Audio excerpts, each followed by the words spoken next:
Creo que muchos de los parámetros ideológicos con los que se sostiene este proceso de revolución ciudadana tienen que ver con Alfaro, tienen que ver con su lucha revolucionaria.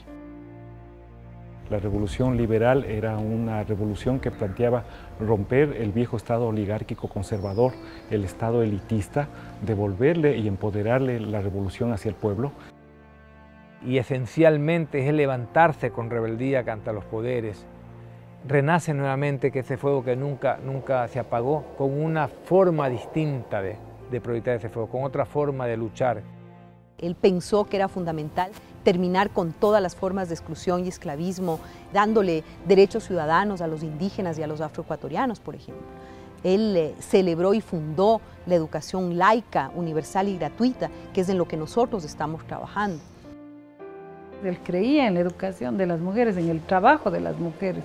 Él generó los primeros empleos en el magisterio, en el servicio postal, en fin, él creía en las mujeres fuera del ámbito de la casa, no solo en las tareas domésticas. 100 años más tarde de Bolívar, Alfaro. Pero 100 años después de Alfaro, la Revolución Ciudadana, una simbología extraordinaria de que esa recuperación de Bolívar y de Alfaro como patriotas hoy se ve ennoblecida en su legado por la práctica de la revolución. El consagrar toda la vida a luchar por las libertades, a luchar por el bien común, a buscar un país digno, soberano, respetado, respetable, moderno. A él lo mataron, pero hay semillas que brotan después de mucho tiempo. Por eso nuestra revolución, además de bolivariana, es una revolución alfarista.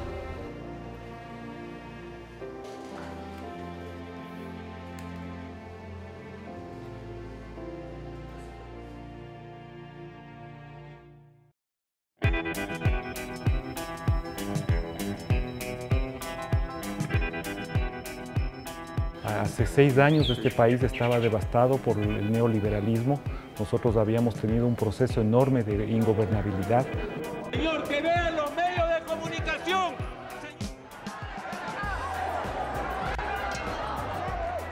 En el país había un clamor por un cambio. Entonces habíamos muchos ciudadanos que estábamos frustrados porque este país no cambiaba, este país estaba lleno de corruptelas, de élites, de manejos morbosos del poder. Un Estado totalmente desarmado, es decir, era un Estado caduco, un Estado inmóvil, un Estado realmente que no había vivido ni siquiera un renacimiento, era un Estado medieval. Todo estaba orientado a que el mercado sea el regulador de nuestras vidas. No había ciudadanos, solamente eran considerados los consumidores y los que no tenían capacidad para consumir sencillamente no tenían derechos ciudadanos, no tenían derecho a salud, no tenían derecho a educación, no tenían derecho a una vialidad. El sistema eléctrico cayéndose en pedazos. Es decir, todo estaba maniatado para que no se haga nada. Este país estaba devastado por el neoliberalismo. Solo recordemos a quienes nos están escuchando que en apenas una década el Ecuador tuvo 7 presidentes, sin contar con los autoproclamados. Es decir, teníamos una situación profunda de ingobernabilidad. ¡Tú me das tu voto! Yo te doy una escuela. Durante muchos años no es que entramos en una etapa de resignación, ni de conformismo, pero quizá de muchas dudas, sospechas sobre nuestra propia fuerza. Este pueblo había confiado reiteradas veces en quien hacía ofertas y que más tarde traicionaba de inmediato apenas llegaba al poder.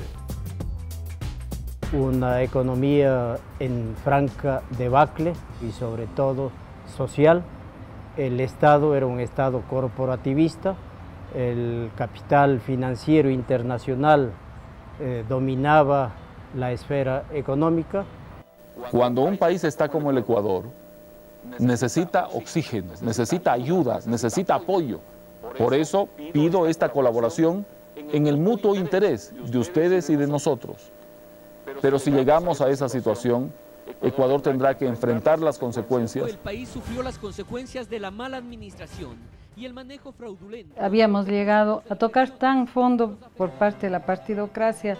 En el momento de la crisis bancaria se develó que estaba hecho para mantener el poder de pequeños grupos en el país, mientras la gran mayoría era pero absolutamente excluida de educación, de salud, de los derechos mínimos. Yo creo que era una cosa choqueante el ver un país tan desigual, tan inequitativo. El gobierno, el señor presidente de la República dijo que no se iba ningún banco a la quiebra. ¿En quién podemos creer ya?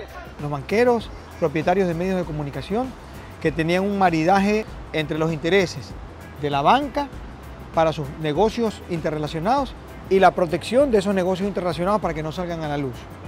Y los propios medios de comunicación que tenían una relación, diría yo, corrupta con el Estado. Y el pueblo llano veía los medios de comunicación con esa sola verdad y no podía hacer nada al respecto, porque no salía a la luz. O si alguien quería protestar, inmediatamente era invisibilizado por los medios de comunicación. Un país sin proyecto nacional, era un país sin luz propia. No se veía que había un proyecto político que tenía por venir. Gutiérrez se declaraba un antiimperialista. Apenas gobernó, lo primero que hizo fue presentarle sus cartas de credenciales al gobierno de Bush, un gobierno que se caracterizó por no solo la aplicación de un neoliberalismo salvaje, entre otras cosas, sino por invadir y devastar sociedades enteras. Y justamente necesitamos inversiones extranjeras para poder explotar más petróleo y sacarlo por esa tubería. Una necesidad de una transformación profunda en el país que básicamente había agotado sus opciones que ofrecía en ese momento la vida pública y política, se habían agotado las instituciones, la gente en las calles gritaba que se vayan todos. Eso grafica perfectamente el estado en el que se encontraba el país.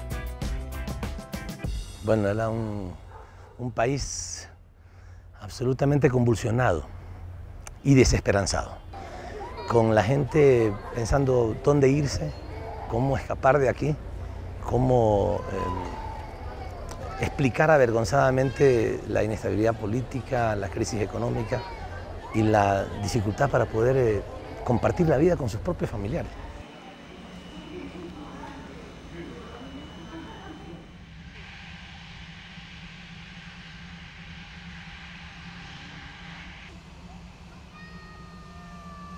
Somos la generación que está construyendo la nueva historia de nuestra patria. Este ya no es el país de la desesperanza que heredamos. Ya tenemos patria y vamos a alcanzar juntos la verdadera libertad. Nadie puede parar lo que viene pasando, con 6 años de revolución avanzando. Las mujeres, los niños, los hombres, mi hermano, los migrantes, los pueblos, todos apoyando. Revolución hasta siempre. La ciudadanía presente. Revolución hasta siempre. La ciudadanía presente. En el 2005 se pudo demostrar que otro tipo de planteamientos eran posibles, que otro tipo de economía era posible, y eso motivó a muchísima gente a organizarse. Cuando nos enteramos de que el compañero de lucha, al quien admirábamos mucho, Rafael Correa, fue llamado a ser ministro. Fue un orgullo para todo el grupo de la Universidad Católica, que lo llamábamos Frente de Estudiantes Universitarios. A los pocos meses de esto, empezó una corriente a querer un cambio en el país. Y en esa corriente apareció la posibilidad de que Rafael sea el presidente. Y obviamente todos los compañeros de la universidad nos metimos de cabeza en este proyecto. ¿Te suena familiar? Esta oligarquía corrupta califica de comunista a todo aquel que ponga en peligro sus privilegios. No le hagas caso, somos gente joven, de manos limpias, apasionados por la patria, que lo único que queremos es construir ese Ecuador que todos soñamos y que todos merecemos. Había un grupo que estaba cerca del entonces Rafael Correa, de este joven político con un gran carisma, pero con una idea muy clara de lo que el Ecuador requería en ese momento. Para que la transformación sea estructural y profunda, tiene necesariamente que darse un proyecto y un proceso revolucionario. Y tiene que ser ciudadano, porque en la medida en que el ciudadano se convierte en actor fundamental de la lucha social y política, firma el acta de defunción de la llamada partidocracia que tanto daño le había hecho al país.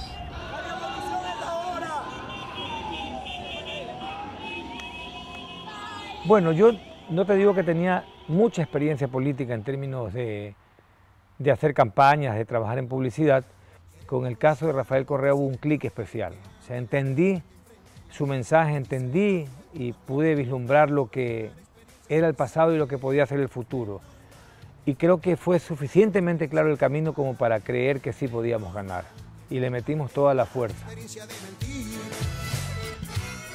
Joven, no permitas que los dinosaurios políticos de siempre envejezcan tu corazón, que no te hagan temer ese cambio radical. Los tenemos, saben que están derrotados. La patria vuelve. Vamos juntos a esa revolución juvenil. Vamos juntos a esa revolución ciudadana.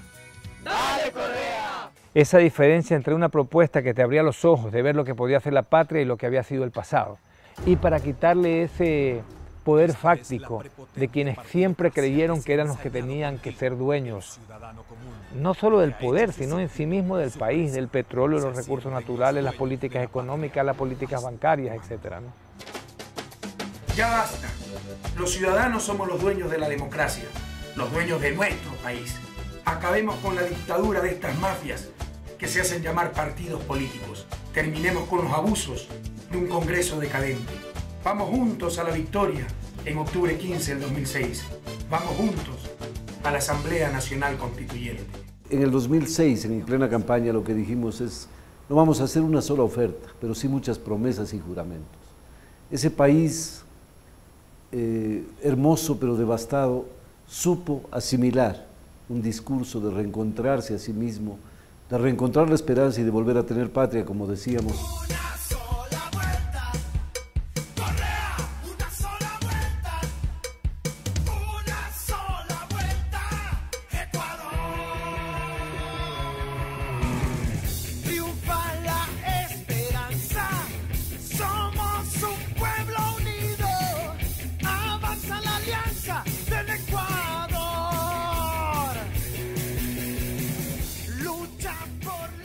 Cuando ganamos las elecciones, al día siguiente estábamos preparando el comienzo del gobierno del 15 de enero. Al día siguiente.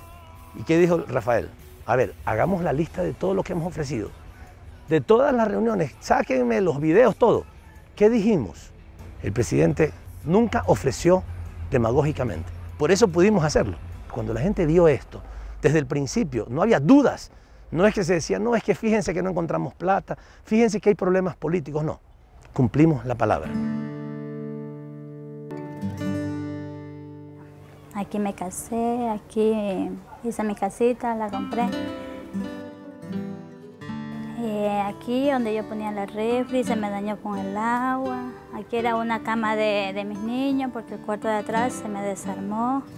Este paso aquí así era la sala. Aquí donde se está viendo era la sala.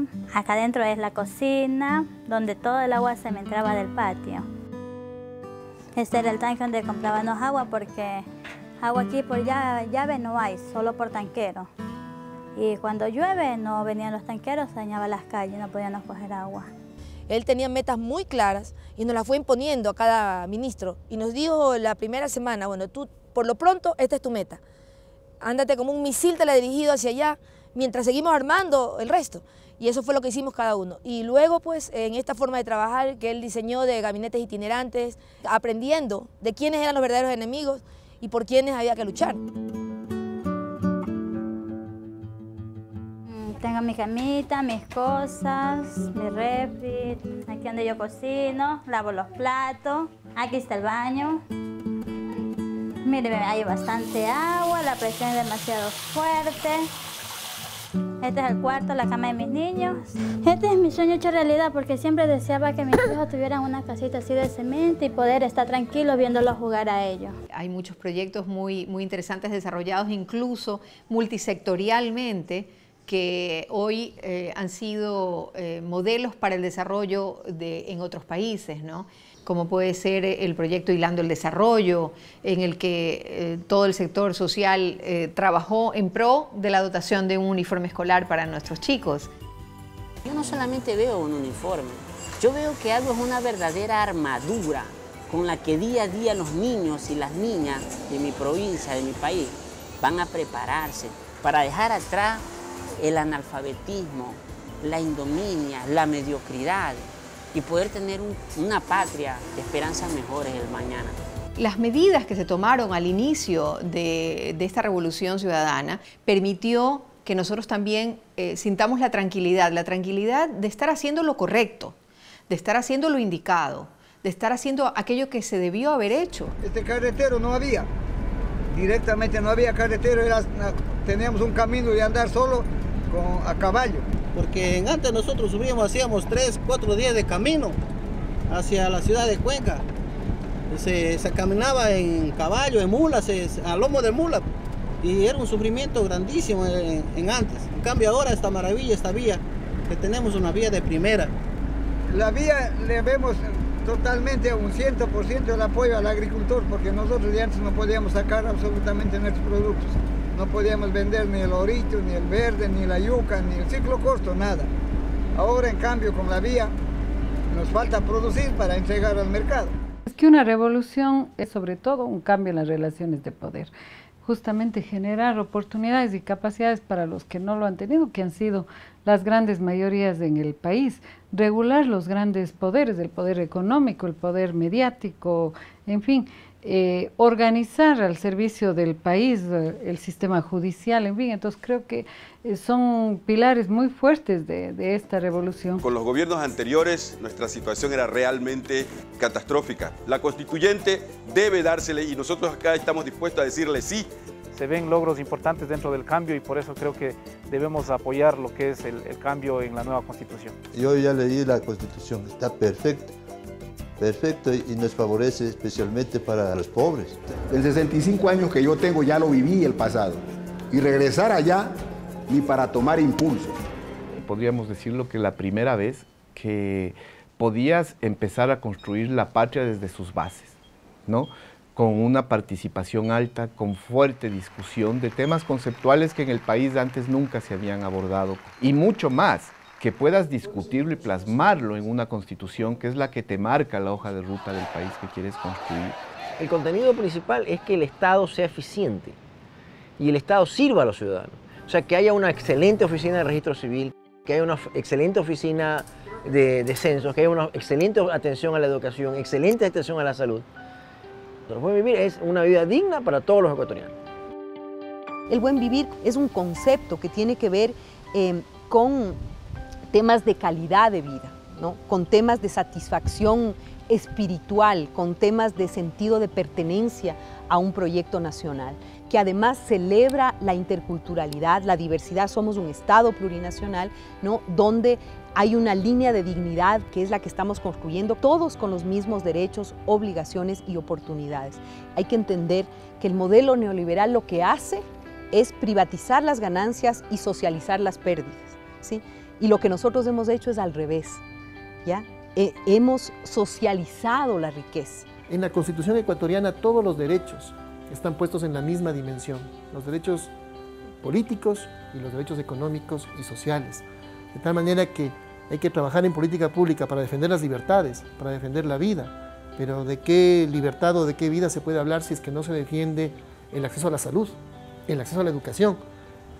Derechos económicos y sociales, derechos políticos, que son las garantías del buen vivir para todos los ciudadanos. One of the countries in Latin America that is not talked about very much, but perhaps, and some people suggest it is, one of the more interesting models for development on the globe, and that's Ecuador. Now joining us, and recently returned from Ecuador, now in New Delhi, is Jayati Ghosh. Jayati teaches economics at JNU in New Delhi. Thanks for joining us, Jayati.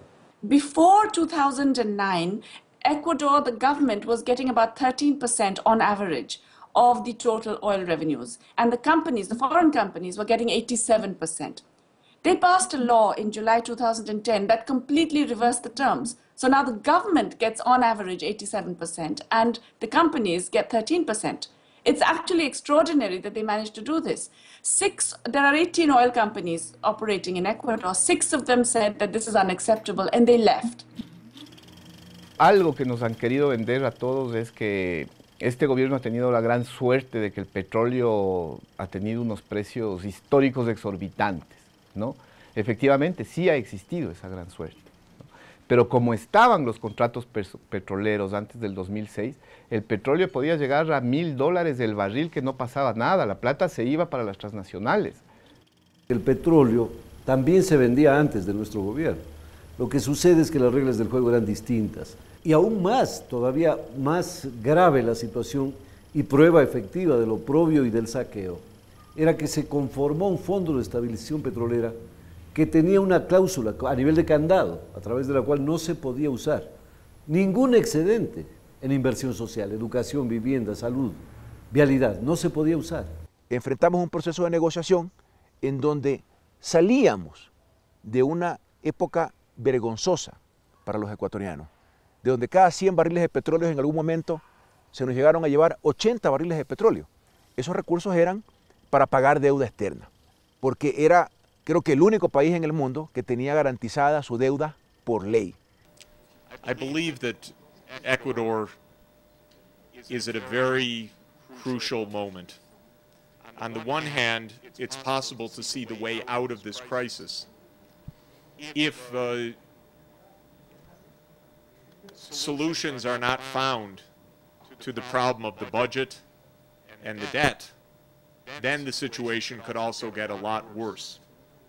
Hay un refrán que dice, todo niño trae un pan bajo el brazo. Aquí en el Ecuador, todo niño nacía con un pagaré de la deuda externa que condenaba su presente y su futuro.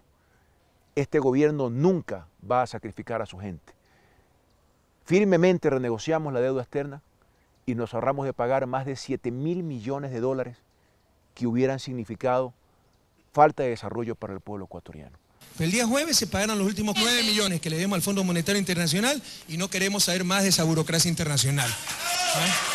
Y sobre el Banco Mundial, no estamos endeudándonos más con el Banco Mundial. Nuestra idea es ir disminuyendo el nivel de endeudamiento para dejar de depender de esa institución que también creemos que ha sido nefasta para el país, no solo eso. De no darnos explicaciones satisfactorias, repito lo que dije en campaña, ahora dirán que por el triunfo que estoy diciendo esto, cojan las grabaciones de campaña, repito, expulsaremos al representante del Banco Mundial del país porque nosotros no vamos a aceptar chantajes de nadie. Una decisión política de comprar una deuda que hoy significa $1 millón diarios de ahorro hasta el año 2030. En los 7 años hemos recaudado algo más de $60.000 millones. En los 7 años precedentes la recaudación apenas superó los $20.000 millones. El asunto es que, dada la desvinculación total de conflictos de interés, es que podemos actuar haciendo cumplir las leyes en gran medida al cambio en el comportamiento ciudadano que está cumpliendo a cabalidad con las obligaciones tributarias. In fact, tax revenues have increased faster than oil revenues for Ecuador's government. And that is really a tribute to the massive tax enforcement drive that they undertook from 2007 onwards. Anything else you want to end with, Jyoti?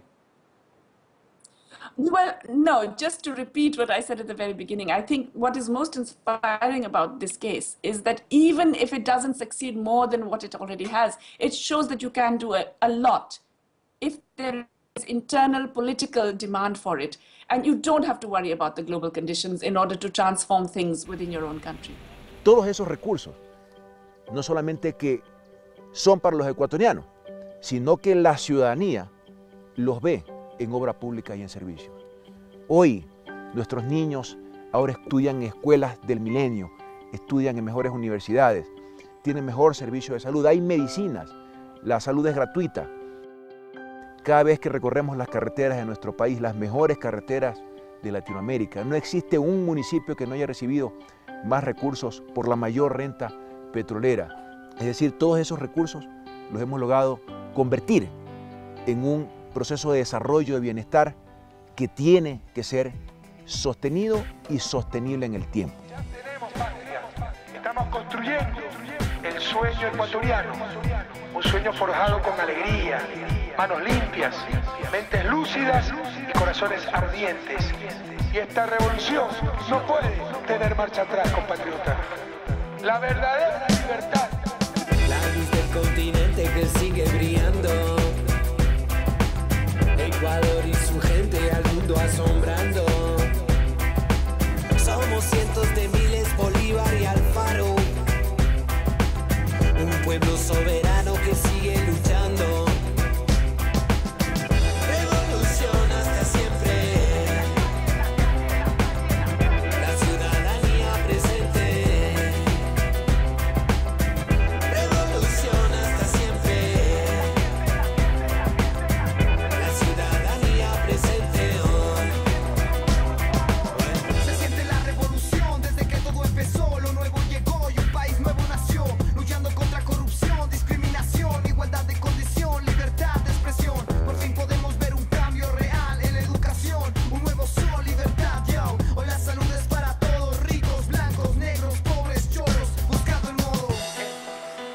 Es la revolución de los marginados de toda la vida, de los indígenas, de los afroecuatorianos, de los panaderos y las maestras, de los estudiantes que anhelan un futuro y un lugar en historia, de los campesinos, cholos, chazos y montubios, que saben que la tierra es para quien la trabaja.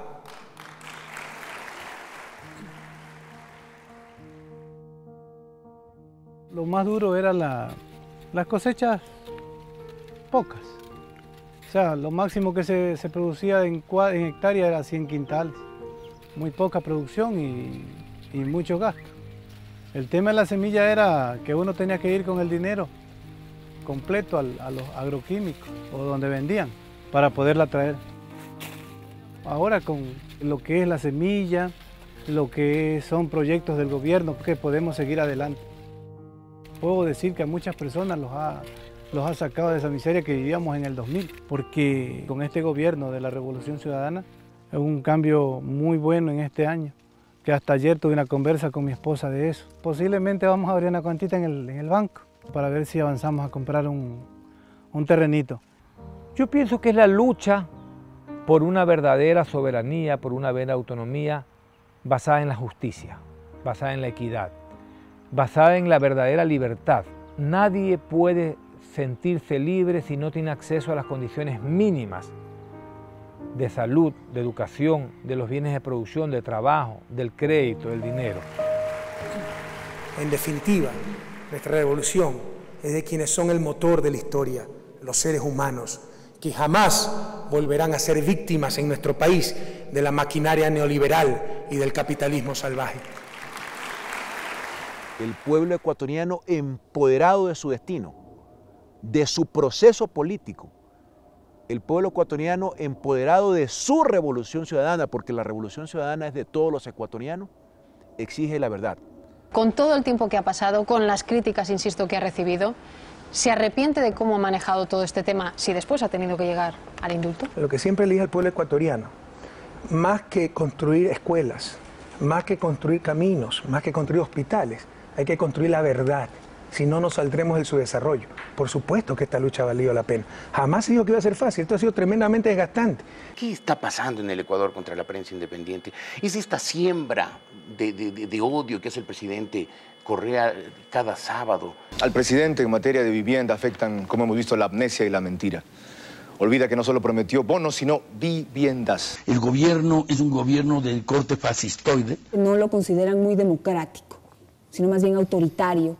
Bueno, ellos dicen que no hay libertad de expresión, que sus derechos han sido afectados, que hay la tiranía, que somos fascistas, pero en realidad el fascismo, la tiranía, la falta de libertad de expresión, la falta de derechos venía de ellos. Pero como eran sus derechos, como eran sus posibilidades, como eran sus argumentos, estaba bien. Hágalo con la verdad, Jorge, no mienta más. Ya corrijan esa mala práctica periodística. No ponga palabras en la boca de la gente. Pueden ver opiniones de otras personas, no solo su opinión, no solo la opinión del señor Carlos Vera. Y no voy a seguir más para este show, Jorge. Le agradezco mucho por el espacio. Y perdón a la ciudad. Poner esa red en evidencia, esa red oculta que mantenían los medios de comunicación, ha sido un despertar ciudadano. Y al tener información que siempre la han tenido oculta, la gente puede tomar sus decisiones. Y eso es, diríamos nosotros, el éxito de la revolución también. El capital político, el apoyo popular, pero es porque la gente cree, sabe y comprueba que se está haciendo lo que se dice y se está diciendo lo que se piensa. Pero dígame, ¿cómo entiende que el New York Times, el editorial, después usted es verdad, dijo que le habían entrevistado, un editorial durísimo, habla de liderar una despiadada campaña contra la libertad de expresión? Pregúntale al New York Times si sabe dónde queda Ecuador.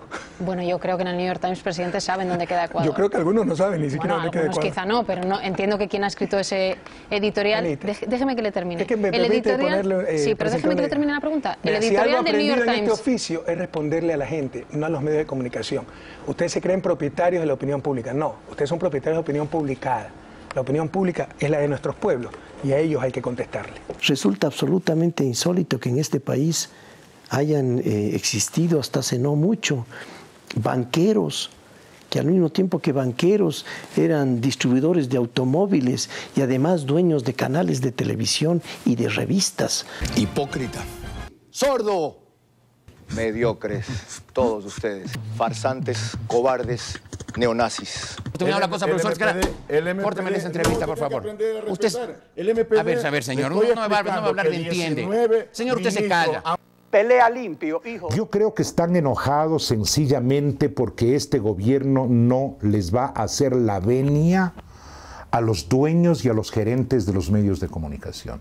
En los últimos 32 años de democracia, pues todos, sean alcaldes, prefectos, presidentes, ministros, le iban a hacer la venia a la señora dueña del medio, al señor dueño del periódico, de la televisión, y era una visita media diplomática, o sea, hacerle la venia.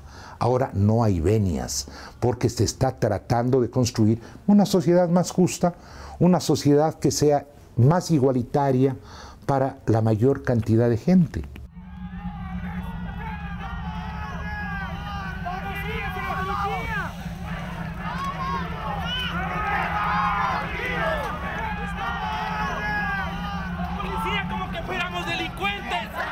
Bueno, el 30 de septiembre del 2010 para mí marcó una fecha demasiado cruel, demasiado dura. Para mí empezó el momento que me enteré por medio de la televisión que el señor presidente estaba impedido de salir del regimiento Quito. Yo inmediatamente pensé y actué. Este es un día donde un grupo de policías traiciona su razón de ser institucional. Están para defender la vida de los ciudadanos, no para atentar contra la democracia, no para atentar contra la vida del presidente, no para secuestrar al presidente, sobre pretexto de problemas salariales o que perdían condecoraciones, lo cual era simplemente una pantalla y un pretexto, porque nadie le dispara al presidente de la República o lo secuestra demandando condecoraciones. A mí me parece que no es una simple coincidencia que los medios de comunicación hayan estado instalados a primerísimas horas de la mañana en el cuartel policial, dispuestos al seguimiento del hecho. Se veía que había una clara preparación del tema con anterioridad. Bueno, si hay un gobierno que afecta intereses, es evidente que hay sectores que se resisten a que eso ocurra, ¿no? Ahí debe haber habido mucha intervención de políticos y de elementos extraños dentro de la policía, ¿no? De hecho, los comandantes de la policía fueron prácticamente marginados por las bases, pero no calaron en las Fuerzas Armadas, calaron en la policía.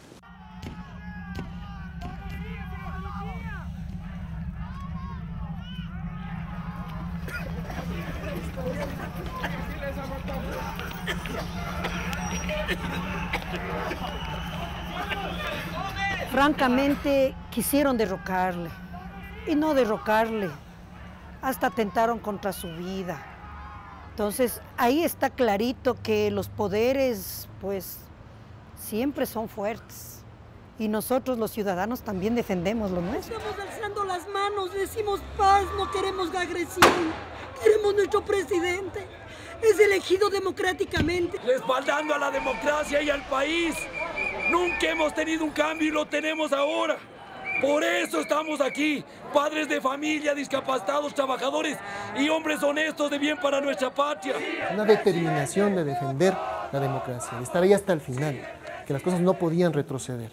De acompañar al presidente en ese proceso, en el cual se había marcado ya una ruta definitiva. Aquí no se iba a retroceder, ni se iba a dar un paso atrás. Los que quisieron debilitar ese proceso, lo que hicieron con el 30S, fue fortalecerlo mucho más y afianzar las convicciones de los ciudadanos y ciudadanas. Bueno, primero hicimos un programa piloto en la provincia de Cotopaxi. Ante el éxito de ella, pues le propusimos al señor presidente de la República y empezamos conformando brigadas que fueron apoyadas por los gobiernos de Cuba y Venezuela. Cuba tenía mucha experticia al respecto y enviaron los brigadistas que nos dieron todo su apoyo. Se conformaron centenares de brigadas para llegar hasta los sectores más recónditos de la patria. Allí en lo más alto de los páramos, allí en lo más recóndito de la Amazonía y de la costa ecuatoriana, llegamos hasta las Galápagos y recogimos toda la información.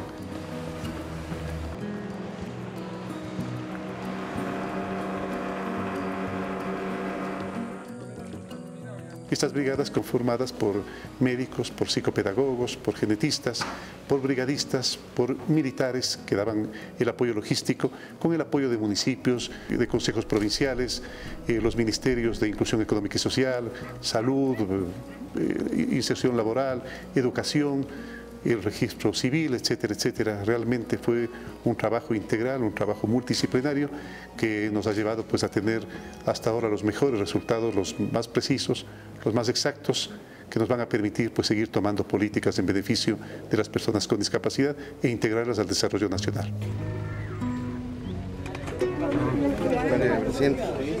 Hola, mijo. Hola, Kevin. ¿Cómo estás?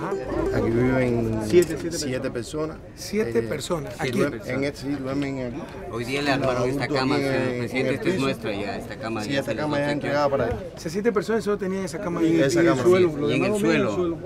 Los niños duermen aquí en cama y los adultos en el suelo.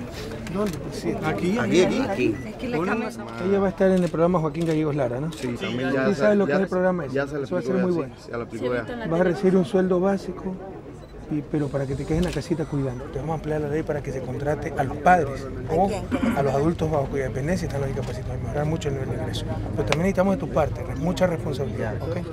Hacía una reflexión. Yo no he visto un fenómeno anterior, tal vez algún historiador me pueda decir lo contrario, donde un altísimo porcentaje de la población se siente orgulloso de su gobierno, de su presidente, de un proyecto.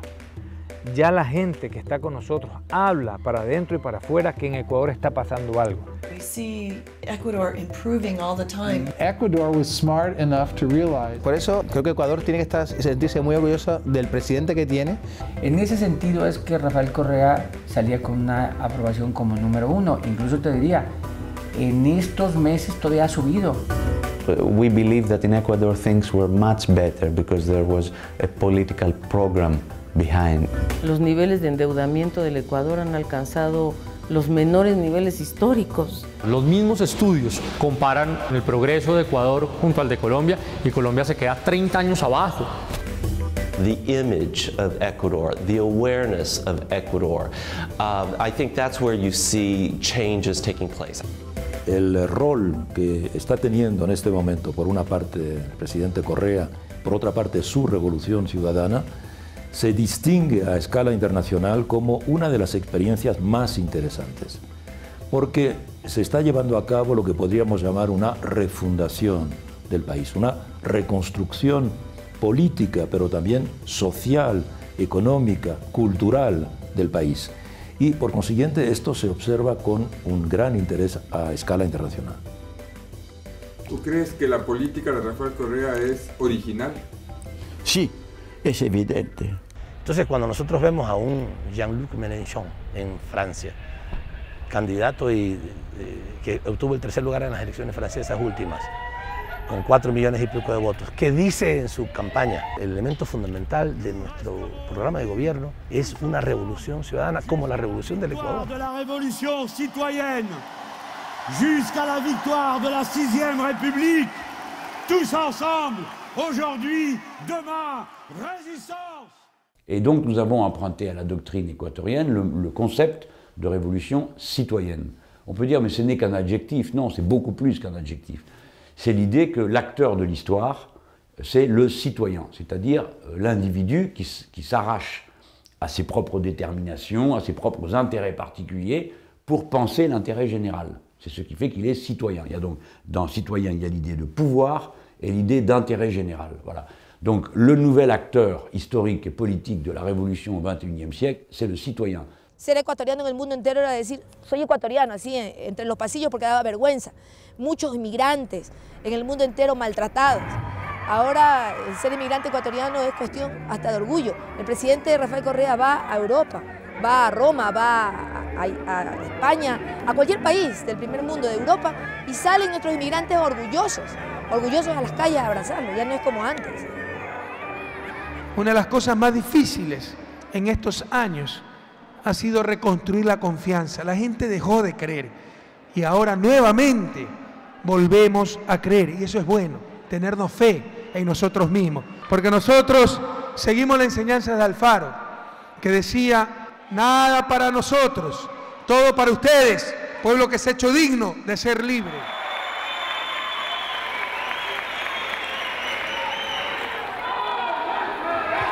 Vamos, Jorge, haz meter a la gente, que se suba, que aquí no van a burlarse de nosotros, mi hermano. En el caso del sector educativo había un gremio único que se había autodenominado como la voz única de los maestros. Ese gremio había politizado de tal manera el sector educativo que no permitía su surgimiento, no permitía un debate, no permitía una transformación, necesitaban mantener el statu quo. Nosotros teníamos una educación del siglo XIX, con profesores nacidos en el siglo XX y con estudiantes del siglo XXI.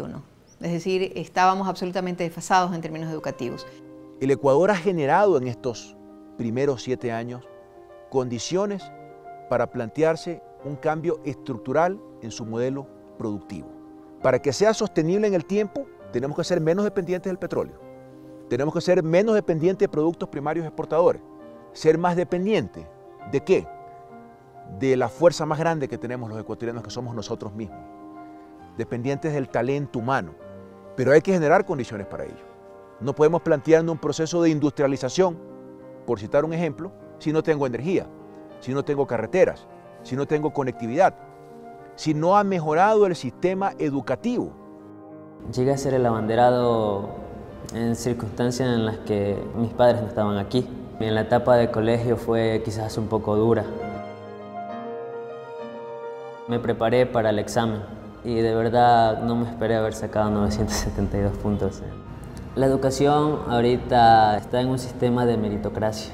Las personas obtienen las cosas por méritos, no por palancas. Hace 6 meses no pensaba, no creía tener la posibilidad de irme a estudiar así a alguna universidad del exterior. Y ahorita la tengo en mis manos. Es muy importante que pasemos a esa sociedad del conocimiento, por eso es la inversión grande que se está haciendo en educación, en talento humano, en las becas, por ejemplo en la zona económica de Yachay, en traer ciencia y tecnología de otros países para que justamente podamos elaborar productos con mayor valor agregado y podamos tener nuevas industrias de gran desarrollo para el país. Hoy en día el país se nota que ha cambiado no solamente porque hay las carreteras, no solamente porque hay hospitales de una calidad superior, se nota que ha cambiado en la actitud de la gente. Jóvenes que quieren hacer experiencias al exterior, que se lanzan a una maestría, un doctorado, y para un profesional, un investigador, es realmente satisfactorio, te llena trabajar con jóvenes que tienen esta actitud, que tienen esta voluntad de aprender, de conocer. Se percibe la idea de un país que mira hacia adelante y mira al futuro.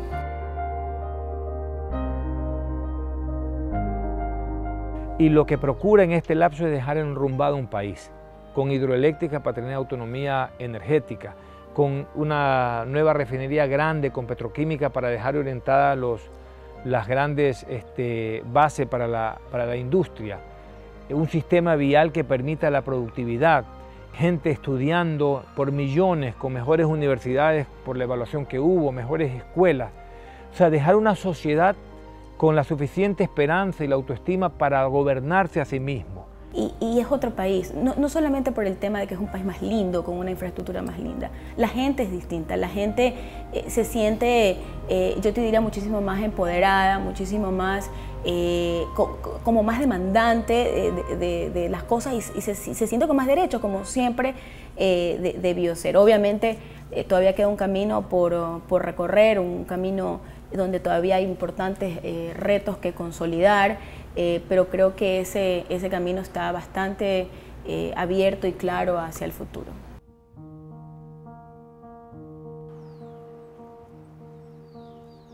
Primeramente, yo me llamo Luis Salinas, yo tengo 70 años de edad.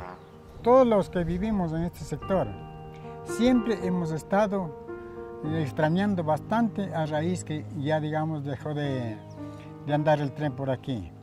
En las escuelas también, en la historia, nos enseñábamos a nosotros quién fue el gestor, digamos, del ferrocarril, Eloy Alfaro. La inteligencia de él le permitió, digamos, que haga esta gran obra. Siempre hemos vivido con la esperanza que algún día ha de haber alguien, algún gobierno que verdaderamente se interese por rehabilitar esta obra tan grande que fue. Y eso es.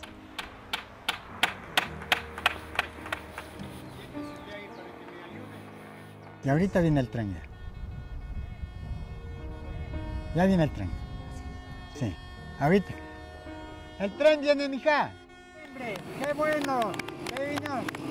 ¡Por fin!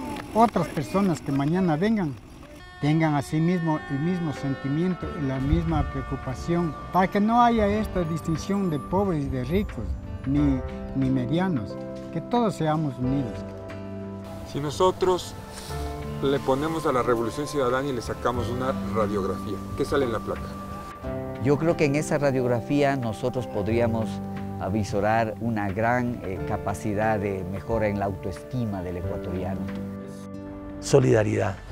Yo vería ahí solidaridad, vería allí alegría, vería allí optimismo, esperanza.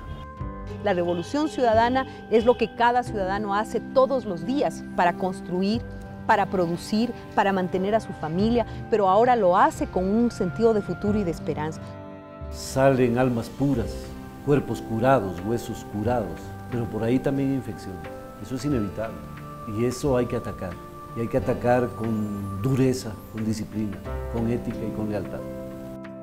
Yo te diría que un corazón muchísimo más grande, un espíritu muchísimo más fortalecido. Veo un país con gran dinamismo, en acción y listo para seguir transformándose.